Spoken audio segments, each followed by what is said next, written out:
the world's most elegant aircraft transformed into a flying torch. In the flight deck, alarms began sounding simultaneously. "Fire in Engine 2, shouted flight engineer Gilles Jardinot. Captain Marty, with decades of experience, responded immediately, "Shutting down Engine 2. But the fire wasn't really in the engine. It was the fuel spilling from tank number 5 that was burning beneath the wing. At that critical moment, the Concorde had reached a speed of 328 kilometers per hour, still below V1, the decision speed for takeoff. Technically, Captain Marty could still abort takeoff, but with visible fire and more than 3,000 meters of runway already consumed, the decision wasn't simple. In a split second that would define the next 90 seconds, Marty decided to continue with takeoff. By extraordinary coincidence, multiple cameras captured the final moments of Air France Flight 4590.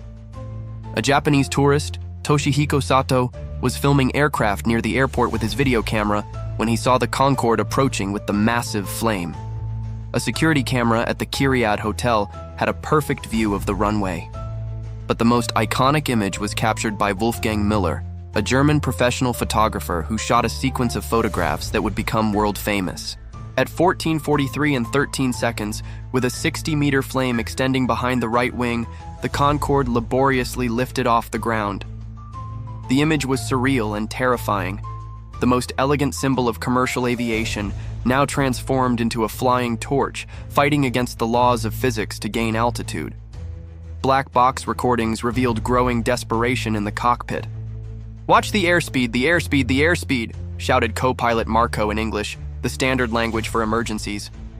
"I'm trying," responded Captain Marty. The aircraft's speed was barely 200 knots, well below the 300 knots normal for a newly departed Concorde.